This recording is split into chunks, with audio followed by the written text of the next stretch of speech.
من ابتدع بالاسلام فی الاسلام بدعتا یراها حسنتا فقد زعم ان محمدا صلی اللہ علیہ وسلم خان الرسالہ.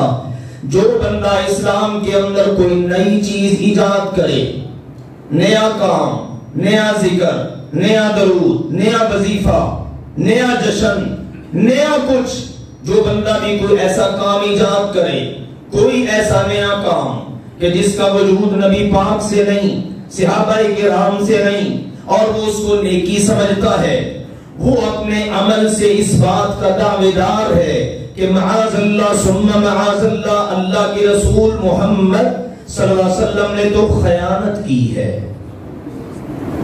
انہوں نے یہ نیکی ہم تک پہنچائی نہیں، یہ نیکی تھی انہوں نے بتائی نہیں، چھپا گئے معاذ اللہ ثم معاذ اللہ.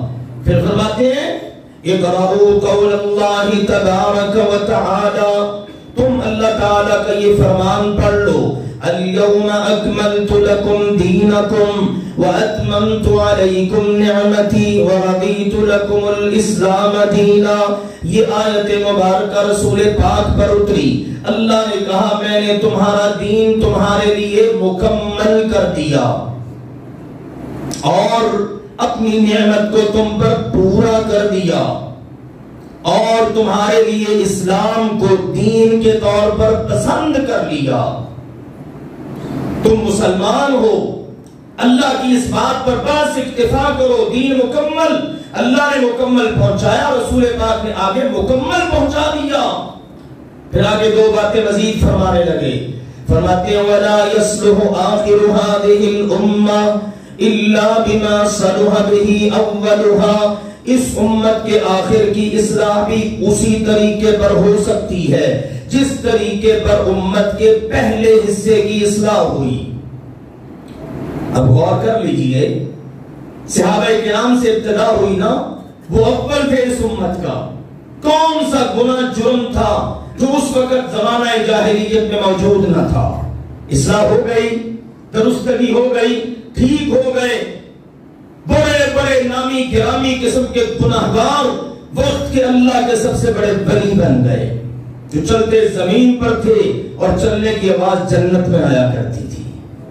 تو پہلے والوں کا جو معاملہ درستگی کا جس چیز کی بنیاد پر ہوا ہے وہ تھا قرآن پاک اور حدیث پاک. اس امت کے آخر کی اصلاح بھی اسی کے مطابق ہو سکتی ہے. اور آخری بات اس زمن نے کیا فرمائی؟ لوگوں فَمَا لَمْ يَكُنْ يَوْمَئِذٍ دِينًا فَلَا يَكُونُ الْيَوْمَ دِينًا. جو چیز اس آیت کے نزول کے وقت دین نہ تھی وہ بعد میں بھی کبھی دین نہیں بن سکتی. کیسی پیاری بات ہے. امام مدینہ امام مالک رحمہ اللہ تعالیٰ کی بات، جو چیز، جو کام، جو عمل اللہ کے پیارے نبی کے زمانہ مبارک میں دین نہ تھا وہ بعد میں بھی کبھی دین نہیں بن سکتا. فیصلہ واضح ہے، اللہ نے کلیئر کر دیا. میرا نبی کچھ کہہ دے بس لے لو، جو دے دے لے لو، روک دے رک جاؤ. آپ علیہ الصلوۃ والسلام نے فرمایا میری امت کے لوگوں من احدث فی امرنا، جس بندے نے بھی ہمارے دین میں نیا کام ایجاد کر دیا، نئی بات اپنی طرف سے شامل کر دی، اس کو دین بنانے کی کوشش کی. دوسرے حدیث میں فرمایا سنو ان کل محدثۃ بدعہ، ہر نیا کام بدعت ہے، وکل بدعۃ ضلالہ، اور ہر بدعت گمراہی ہے. اس حدیث میں آپ نے جس نے نیا کام ایجاد کیا نا، ما لیس من، جو اس دین